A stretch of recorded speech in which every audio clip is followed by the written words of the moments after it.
I don't know what's going on in 2024, but I'm looking forward to it. Let's get into it now.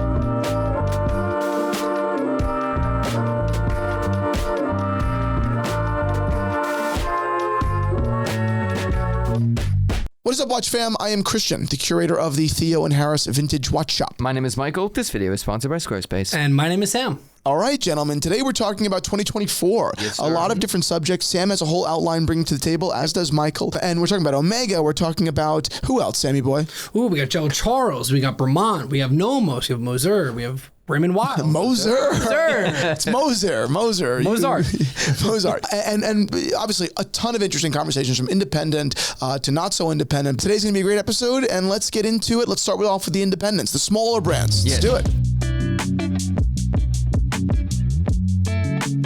I'm starting it off. Dude. Ooh, wow. This is interesting. I'm excited. So my prediction is that I'm very excited. Go.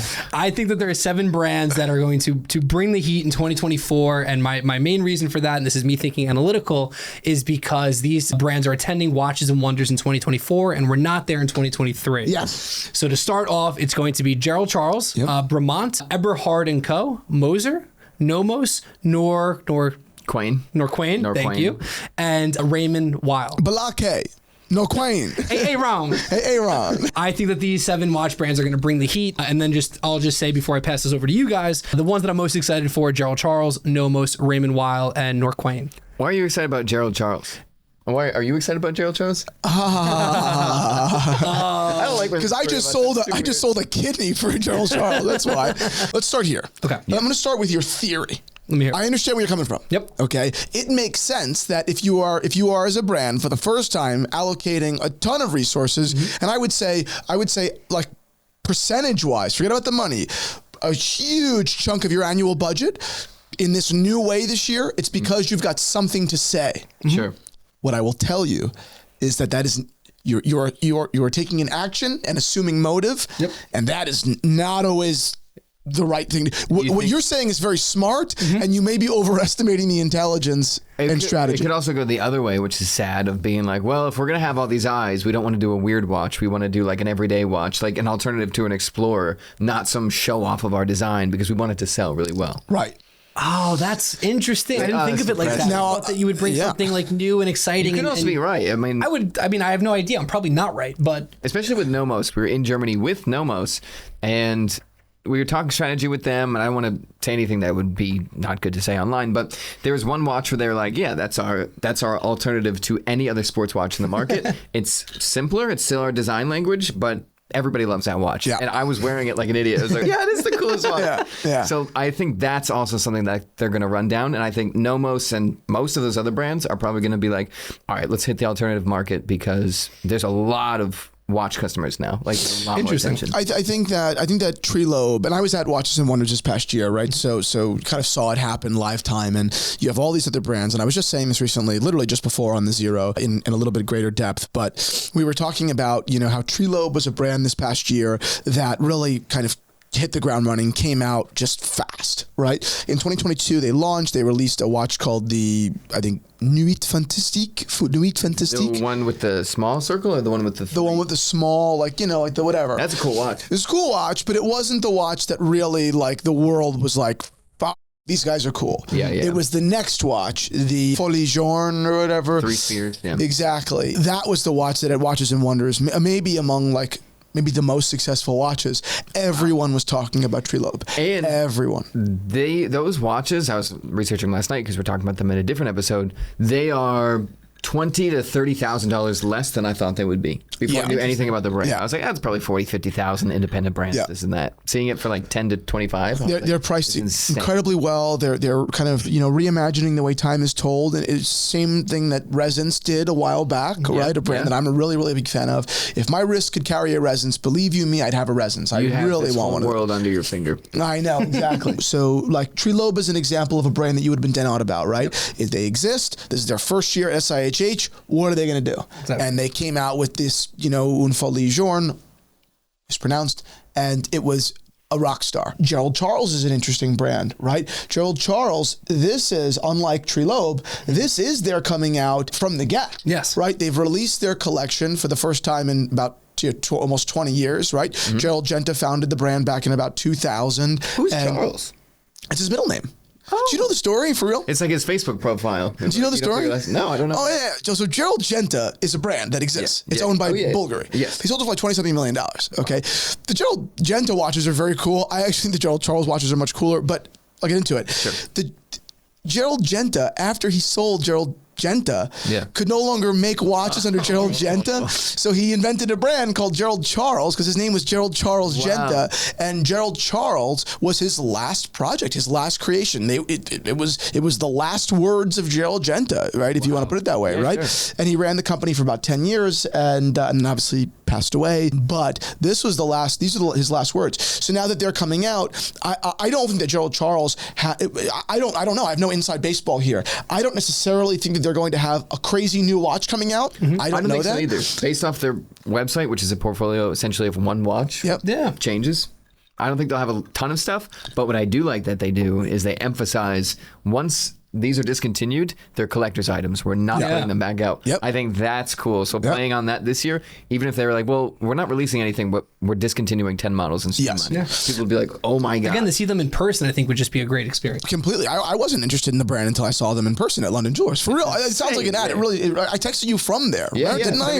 And I do not try to bother Michael about watches on the weekend. Because I get super angry. No, he's always like, I don't know why you're so weird about this. It's like, you could just text me, dude. I'm like, no, I don't want you to think you have to answer. I love you so much. 12 p.m. on a Monday. Like, I'm so sorry, dude. It's the exact opposite of Sam. Sam calls you. He's like, hope you're awake. Hey, what's up? Where's the camera? I definitely apologize when I'm saying that. No, we're busting chops. So that's what I think about. I think that that's Tree Loeb and what happened there. Whatever happened there. Your brother Billy. Whatever happened there. So, Gerald Charles. Yes. One quick question. So he used Gerald Charles as his middle name. Yes. Just like when you founded the company, your middle name's Theo Harris. Right. Yes. Christian Theo Harris Theron. It's kind of a mess of a name. Yeah. My middle name is Alan. I thought that was a good joke. How do you know? I'm And. Because I think you're call me Anna for a second. Well, Anna is Theo, you're Harris, and he's And. I'll be And. Yeah. Speaking of, where is she? She late? Yeah, Anna's supposed to be here, isn't she? Wait a minute. Did she missing the holiday party again? 3 years. This video is sponsored by Squarespace, Mr. Domain.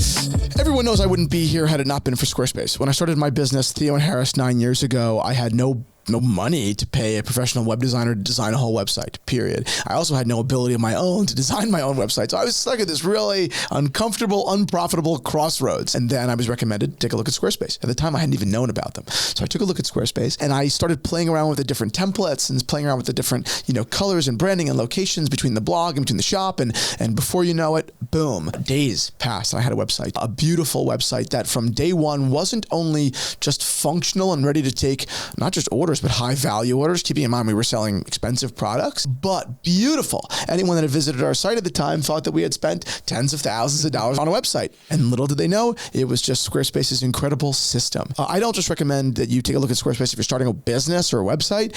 I also recommend that if you have a website, that you still make a Squarespace account. Poke around, take a look, because I strongly feel that if you poke around for a second, you'll realize that things could be a heck of a lot better if you were just working with Squarespace. So go on over and become a member. Yeah, and check out Squarespace's new Fluid Engine. You can drag and drop text super easily. You can schedule blog posts, and you can have a point of sale system with you wherever you go. So if you have a retail shop or you want one, you can grow with Squarespace. So you can go to squarespace.com/Theo Harris to save 10% off your first order of a website or a domain. Micro brands, smaller brands, independent brands are every single year getting more beautiful designs. I think their watches are higher and higher quality. They're doing more things on their own because the actual infrastructure of the industry is now saying like, well, you can make your own movement. It's like not as hard as it used to be 20 years ago, 30 years ago.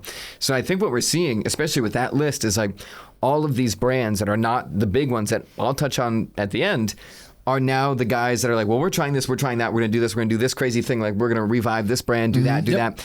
And then we see like the old heads, the big guys, just kind of releasing more regular things. You're dead on. And Geneva is, I think, a great example of just a place that is so, they're ready to see weird shit. Like if you're traveling to Geneva for Watches and Wonders, that means that you are you're insane. Like you really love watches, like we do, right? Yeah. So you're already you've got an audience that's primed to respond to something that's nuts. I didn't get here to see his sub. Right. Yeah. And they're like, that's the new Rolex. That's freaking cool. Oh, you made it Let's green. go hang out by the independent corner. Yeah. You know? Yeah. Now, that being said, these guys do not get excited by garbage. Like if you're an independent that produces something that's kind of, they're like, cool, I'll come by the booth and say hi. Yeah, right. In case I want So one. here's a question that I have for the two of you: Is it the independents that are driving innovation, or is it the brands that have been around for 100, 250 years or whatever it may be? Or is it a mix of both? I don't know. I would say independents drive the bigger brands to push, but the bigger brands then like drop down, like, oh, movement technology, oh, infrastructure changes, oh, tooling is this and that. I'm not positive though, because even like what we were saying, like now what we're saying is essentially, yes, these brands would bring the heat to impress the super watch diehard people that are coming. So it's a tough call with a brand that it's everything's easy until you start making a lot of money. Then you have to be like, well, we don't want to stop making a lot of money. Right. So why would we put all that money in a riskier thing? Right. Like it would be, what definitive evidence would be? It's like if Omega ever released a watch, right? Let's say in their Seamaster case. Yeah. But they reimagined the way that time was told in the dial, like the way that Resonance and Tree Loeb has done with like discs and whatever. Yeah. Then like, okay, so the big watch brands are watching, taking notes, and then reacting. Yes. At the moment, I don't know how much relationship get there another is there. Seamaster. Exactly. So yeah, I think that's really interesting. Yeah. The next one that I was going to say, my prediction, I think that Swatch and Breguet are going to do a collab, just like Swatch mean did for in the last 2 years. With the Moon Swatch and the 50 Fathoms. I think that the Type 20 is a logical choice, but I would love to see a Tradition Swatch collab, specifically like imagine like a Tradition jellyfish collab is where my mind goes. Yeah. I don't know if that's stupid because I think it's kind of cool. Well, it ties into what you said too, with the child clock where you're like turning the things. It does remind you of a child clock. I think that if they make some adjustments to their Tradition, clearly they couldn't have an exposed balance, yada yada. But if they make some changes, they could create a really cool Tradition.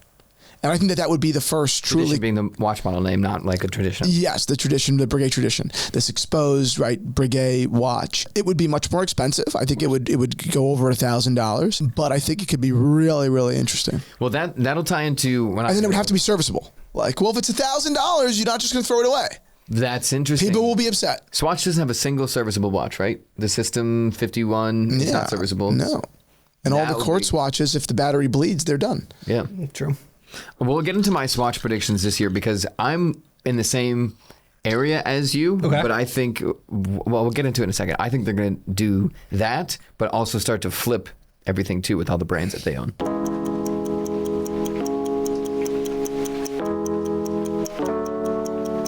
If you love watches like I do, if you think that they mean something more than the time, then head on over to theoandharris.com and shop our selection of vintage watches and handmade straps. They're unique and they're special, and once they're gone for good.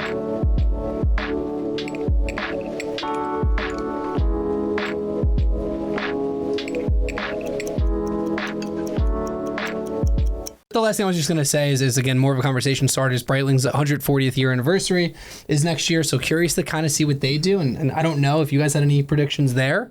I have a lot of notes on that. I think Breitling's going to wreck this year in a good way. Like I think they're going to absolutely dominate because they acquired Universal Genève, which is huge. But I'll tell you, even before they acquired Universal, I was in DC this past week and I dragged my buddy, not dragged, he had no protest, but I definitely pulled my buddy into the Breitling boutique and to show him the Premier line specifically. Because I was like, I know that you don't usually look at these watches. Yeah. I'd like you to come see them. Yeah. And I think that they're no-brainers. I think the Premier is a great watch. People actually asked, I think in the last video, if I was paid by Breitling to say this, or was it Tag? It was the Tag one. Not true at all. Tag has actually never paid me to do anything. Michael even asked that question. Yeah. I stand behind they're okay. They're kind of thick. I was reviewing the live. I was like, what? This guy's really hard for Tag. I'm missing a paycheck. I would have loved that. No. Yeah, they don't return my phone calls at Tag. No, but the the point is, I think that the Premier line, it was in many ways a tip of the hat to like say that they wanted UG, because the Premier line is just so elegant. So, the whole point of the Premier line, as I was saying in a previous live, was, Willy Breitling, the designer at the time, wanted, during the Second World War, wanted to imagine a time that his chronographs could be kind of elegant and utilitarian, sure, but not in design. Yeah. And the designs could be pretty. Yep. And it was a post-war dream. I feel like everybody came back and was like, well, this watch is great, but what if the bombs start going off again? And he's like, right. What? And everybody was like, well, I got to dress casually now. Like, this changed, that changed, that changed. So it's a little like idealistic point of view. Like, well, maybe we'll go back to before, like, there was so much destruction in the world, which is crazy.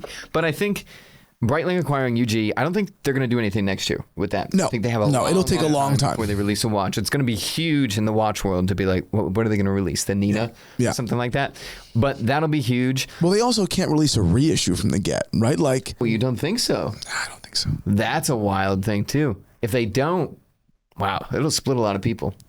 A lot of watch nerds, I should say. I think if they do a great job, I think people will get on board. Yeah. Well, that's what they said in the press thing, right? They're like, we know we have a lot of stuff, which is crazy. We made a video recently about UG, just like how insane of a brand that is. Yeah. That if it survived, you wouldn't say like Omega, Tudor, Rolex. You'd be like UG, Rolex, Tudor, whatever. Yeah. Not ranked, but like it would be that high in the conversation. Yeah. So to have that back from a company that was doing nothing with it and made it a mall watch. People are going to take it very seriously. It's like, if someone tells you that they're dating your mom. Yeah. It's like, hey, by the way, I've been like. I know. This is awkward. I swear I'm going to do right by her. I'm with your mom now. And then you're like. Last two things with Breitling. I think they had a ton of success simplifying their collection. Things went nuts and focusing on heritage. I think they're just going to double or triple down. I think they're going to chop even more off their line. And then I think they're going to. I feel like they dominate the chrono space, so they're going to try and move into the everyday Explorer watch space more. Not with the aggressive Breitling look, but they'll try and slim it down a little bit. I just feel like, Breitling's collection is awesome. I love Breitling. I love the product. I still stand behind my opinion from a year ago, which is I just don't see them. Watch guys don't talk about Breitling ever. Yeah. And that's not Watch Guy's fault. That's Breitling's fault. So, I know that they're still growing really, really quickly and they're doing a great job. I don't know exactly why their sales are so great. I know their product is great. There's no doubt about that. And they did $1 billion last year or something. Yeah, which means that they're half the size of Longines at this point. That's crazy. That's crazy. Right? Yeah. Exactly. Longines does, I think, 2.2 billion or 2.3 billion. So I'm interested, like, to see or to understand, like, why aren't people talking about Breitling? No one ever talks about Breitling. So I don't know why Breitling folks don't ask that question more often. Yeah, that's it. Right. I don't even see it happening in the outside the watch community. I go to dinner parties all the time. People they're not in the watch community at all. And they're like, they always say the same shit. Like, my cousin wanted a Rolex. How couldn't he get one? That's always one thing. Yep. The other one is always like, are Tudors good? Yeah, Tudor's actually good. Tell me the truth. Exactly. Yeah. And then obviously, like, everyone knows Patek. Yeah, right? Of course. The average guy thinks that Tag is an expensive watch and has for a while. Sure. Yeah. Right. And now they're getting back there. I like Tag quite a bit, but like I understand what the average guy thinks, and I understand what the watch guy thinks, whether I agree with it or disagree with it. Sure. And Breitling does not come up. It doesn't. I'm sorry. There's a weird category of watches, new watches, where I feel like when you look at their vintage counterparts, the new ones almost look like there's too much air in them, like there's too much space in a very weird way. Like if we look at Tag, for example, their chronographs to me, I'm like, could you like... Well, they're all automatic too. That's probably what it is, honestly. Every watch I see that like that, I'm like, it's too, like, you have too much space. There shouldn't be that big domed crystal, like, thin it out. Because whenever I get a watch like that, where I'm like, there's too much, it's thickness really, but the look of it has too much space, I'm not interested in the brand at all. Yeah. Breitling does that to me for some reason. Yeah. I forget what the chronograph line is called specifically. They'd have like a Mustang one and everything like that. That one, I'm like, those are beautiful watches, but they look cheap because they're so airy. Yeah. That's probably what it is. That's a real like watch guy take. Also, but even if I said that at a collector's dinner, everybody would be like, okay, and Christian, you can speak now. So what's your favorite brand in this list, I guess? In this? Yeah. I either have to go Nomos or Gerald Charles. I think that the Raymond Weil is going to be interesting. That Raymond Weil's a good one. The what is it? The Mill Sim. You'll get roasted either way. Mill Sim, which won the challenge award from GPHG. I think that's a beautiful watch. I missed that watch completely. That is a fantastic and I think that, watch. Because my understanding of Raymond Weil. Well, just say whatever. My understanding of them, because my parents own like a his and hers from them, like from the 90s. My parents. Like, and that was always. What a weird thing. And did they say to you, "Is this worth anything?" Yeah, no, they did. Yeah, they did. see, Yeah. always. Wow. But like, it's funny because I think what happened was too is like either when they got their wedding bands or something, it was like some deal that like the jeweler threw on, like Yes. get these two watches, whatever. So in my mind, they're very mall watch-esque. Yeah. So to see them actually coming to the table with something that's like really cool and interesting and a little bit different, and even when I look at their website, I think that a lot of it is just kind of more knockoffs of other watches that I've seen from bigger, older, more historic brands. So to see them come to the table with something new and potentially what they'll do at W&W should be interesting. No one's ever called W&W. I kind of like it. Till now. sorry. Till now. No, till now. Till now. No. Till now. Till now. Yeah. All the comments are till now. I'm like, okay, it's better than what we've been getting lately. Anyway. Exactly. Okay. How about this? I'll say this. Whoever submits the most complimentary comment about Sam, I will personally write you a handwritten note with $100 in it. People are like, since inflation, that's not a lot of money. It's really nothing. You're like, are you kidding me? I'd post the video. I'd set a timer for 10 minutes, and then I'd just be like, just go back and make sure there was like no comments ever too bad. I'd be like, this poor guy. Like the video's great. I think you're doing a great job. Do you stand behind Sam? I thank the both of you for that. Appreciate it. I always say, my dad and I have this conversation all the time. I was like, when I first started on the channel, there was dramatically less views. So I got 4 bad comments. You get 80. Yeah. I'm working on it. I'm trying, guys. I appreciate it. We'll hop into some big brands now. Tudor, Blancpain, Rolex, Omega, you know those guys. Tudor, I think they had such a big year in terms of releases. This next year is an update and refinement year. Mm-hmm. Black Bay 58, I think, is the first thing they're going to add to their METAS certified line, which is like there's chronometer, then there's METAS, which is even higher. So I think they're going to just basically be like, all right, that model has to be upgraded, that model has to be upgraded. I think they'll also update their clasp, relatively boring things. But then I hope this year the Iron Snail will hit 100,000 subscribers. Possible. I want to get a new watch for that to celebrate. Black Bay 54 rather, I'm hoping light blue or blue. Same with the Pelagos 39. But I did read a lot yesterday that like Tudor doesn't add colors to a new watch for like 2 or 3 years historically, so they may not. And then finally, the other thing that Tudor is doing that I'm so glad they're doing is see how like my watch is rounded? Tudors are usually like flat slabs on the sides, but lately they've been rounding things out a little bit more. I hope they just barrel that through the entire line. I think it looks so much better. Even if the watch is still as thick, makes it look slimmer. I would love it. If that was the only update they did this year, I think that's fantastic. You know, I actually really had a great, pleasant experience with Tudor at W&W. And You just call it WOA. so I thought they were great. You know, going hands-on with the full collection, the new collection, and feeling the quality. I thought it was great. I just think that there's a big difference between holding a collection and saying, wow, man, they're producing really good watches, which is the truth. Yeah. And then holding a collection and saying, holy shit, where did they get this from? Which is kind of what we're, you know, it's tough because we hold brands. You have to hold hands to brands different standards there because they're aiming to do different things. I can't allow my amazement at what, you know, Trelobe has done, what Gerald Charles has done to detract from my applause for Tudor because they're doing a great job.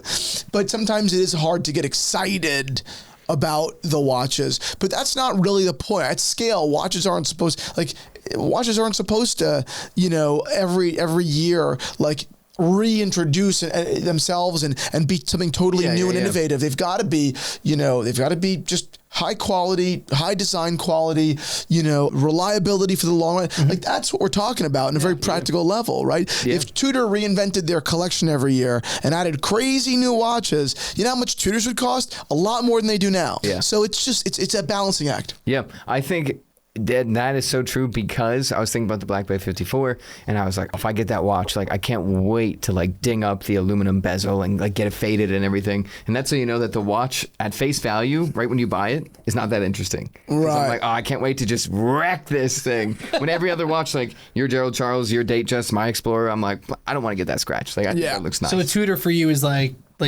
at the price point, or just the price point, I think they're great. No, I mean to scratch it up and have it. But I'm trying to understand that a little bit I'm just more. saying, like that, like the watch that he's wearing right now, I don't want to get a scratch that. It's very, it's 100%. beautiful to look at. Yeah. Like it's stunning. The skeleton has a ton, wow, micro rotor, so good. It's insane. Skeleton has a ton of character and everything. Like that look watch when I at swing face it. value. Is that plated?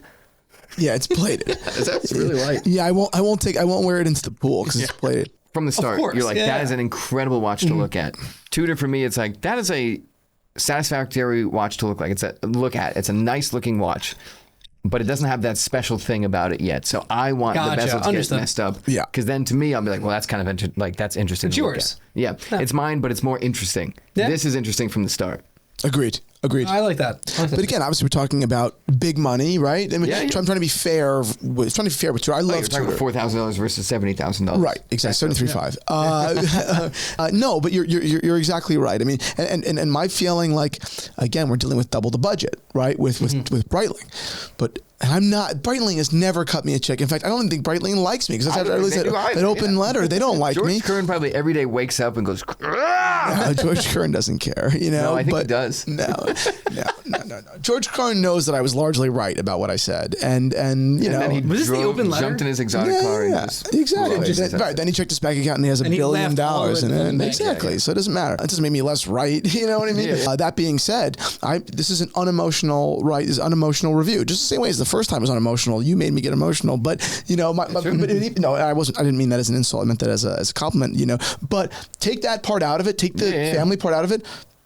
That was all fact based. Like that was all. That was all real criticism, and it still rings true. And I have no problem. Like it wasn't a grudge, because I'm in the same place and I still feel the same way. And yet I will admit completely that I have no problem admitting that their freaking collection is unbelievable. Yeah, For $10,000, you can get yourself an amazing Breitling. Yeah. An amazing Breitling. I tried on the duograph in rose gold. It was thick, admittedly, right? It's a Rattrapant chronograph in rose gold, black dial. $20,000, $21,000.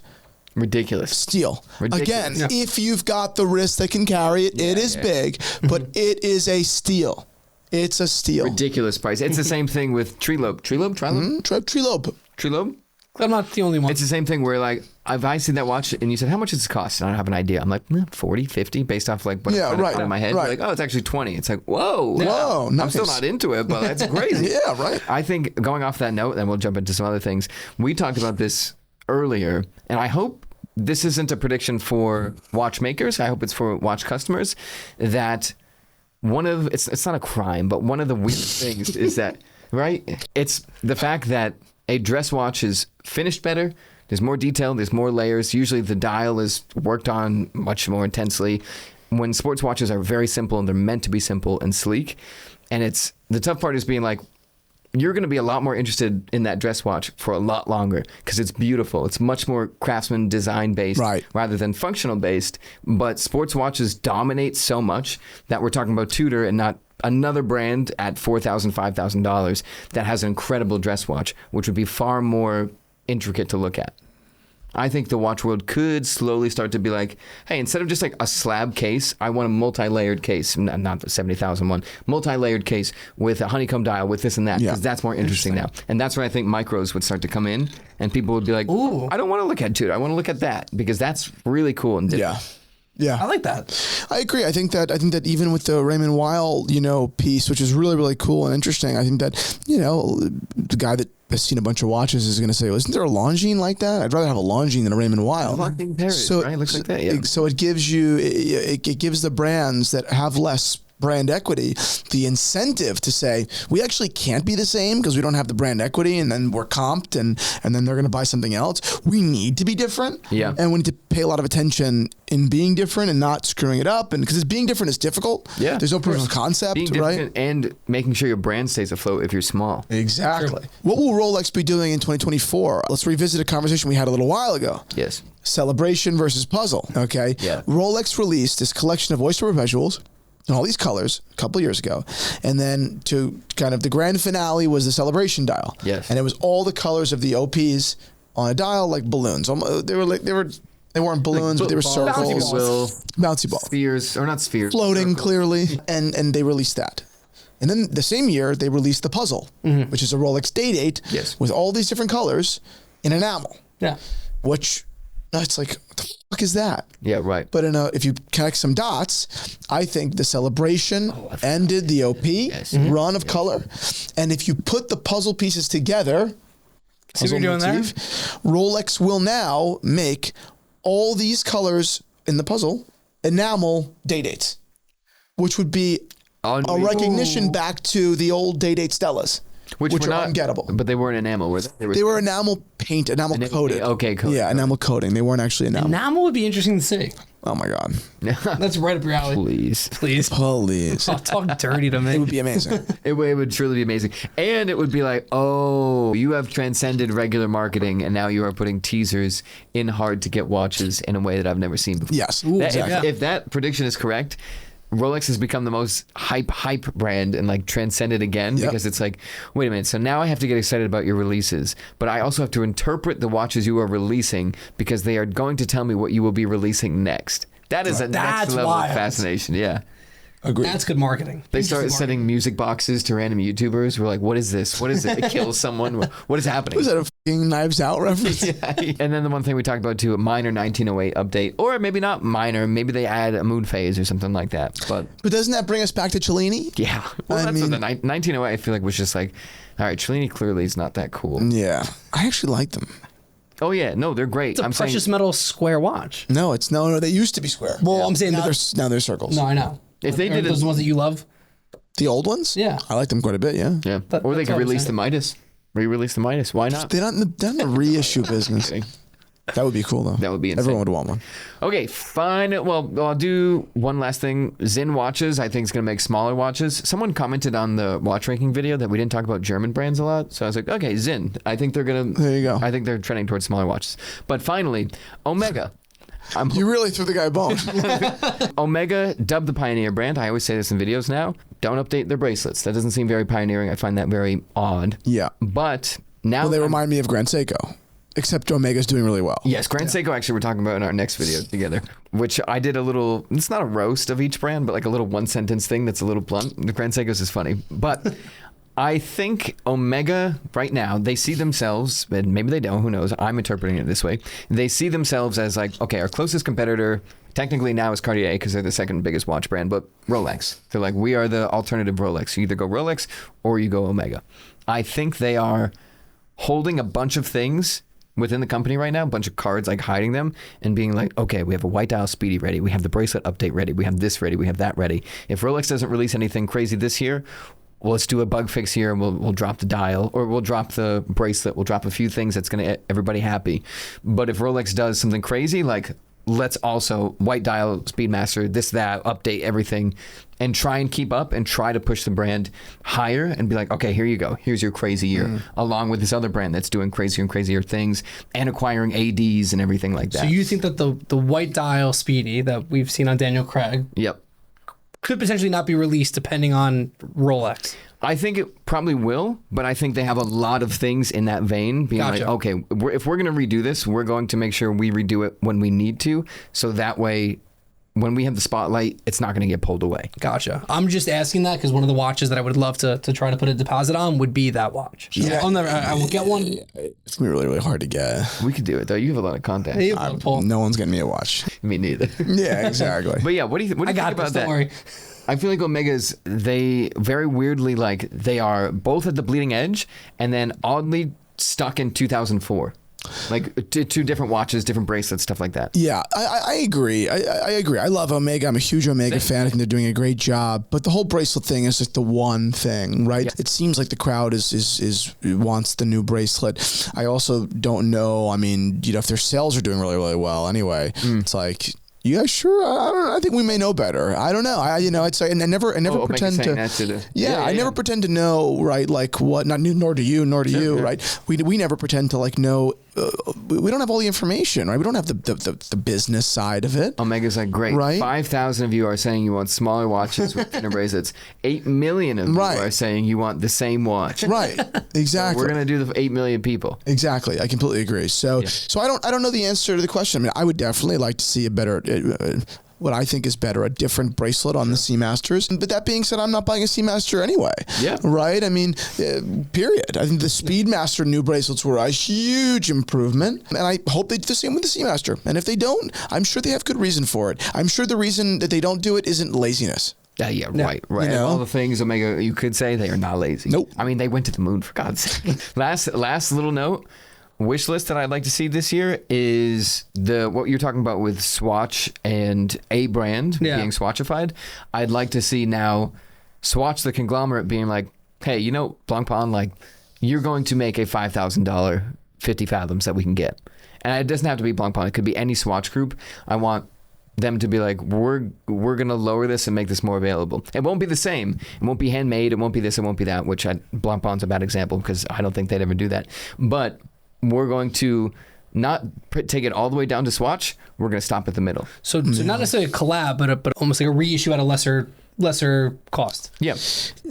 Creating a Tudor for Blancpain. Exactly. Interesting. Exactly. What Tudor is to Rolex, could something beat a Blancpain? Because the roast line I have for the video we're going to do for Blancpain is it's right now with the 50 fathoms, 70 years of gatekeeping. Yeah. Like, you haven't let us have that. You have certain people going to have that. It's expensive. It's hard to get. I feel like it's like you look at such a foundational watch in the watch world and it's like, well, why are you just making that? Like, you could keep all the amazing lines, but also like, why isn't there a $4,000, $5,000 one? Because that would rip. People would go nuts over that. Ooh. Any other watch company that you'd like to see do like a Tudor version of something? The only one that really could would be to take a Seamaster and just make a Blancpain-esque, right? I mean, that's the only. I mean, unless you did Longines, which is possible to make a what is this, effectively a Millships, but Blancpain-y. Yeah. I mean, it'd be tough. Yeah. It's tough. I don't know if it'll happen. Oh, I doubt it would happen. I just think eventually, maybe not next year, but in the next 3 or 4 years, it'll be like, all right, so we can't ignore the middle ground for some of these huge brands anymore. It doesn't make any sense. Well, I think you and I just kind of spoke about that when we were talking about the white Speedy versus white gold. Yeah. Kind of appealing to both sides. Yep. Agreed. Ho, ho, ho. Ho, ho, ho. Everybody, Merry Christmas. Thank you so much for watching. If you like this episode, like the video. Let's give Sam a big round of applause. Thank you, Sam is doing so good. And if you want more content from Theo and Harris, go ahead and join our family over on The Zero. It's a private community where we post podcasts every week and a bunch of posts, photos and thoughts on the watch industry throughout the week. So I hope that you hope to see one over there. If you do join, definitely go shoot me a DM. I can't answer all the YouTube comments, but I can be over there in The Zero DMs. Just a smaller group, growing every day, but still smaller than YouTube. Looking forward to seeing you on over there. Bye. Merry Christmas. Merry Christmas.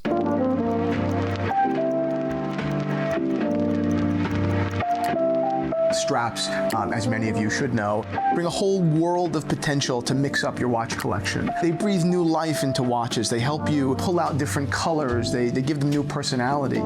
Straps can be very addictive. I know people with 2 watches and 10 straps because it adds so many facets to a collection in a fairly easy and fun way. So that's why they become such a part of the Theo and Harris culture and identity. I think we sell more exotic straps than almost anybody because I just love them so much and I love sharing them with you.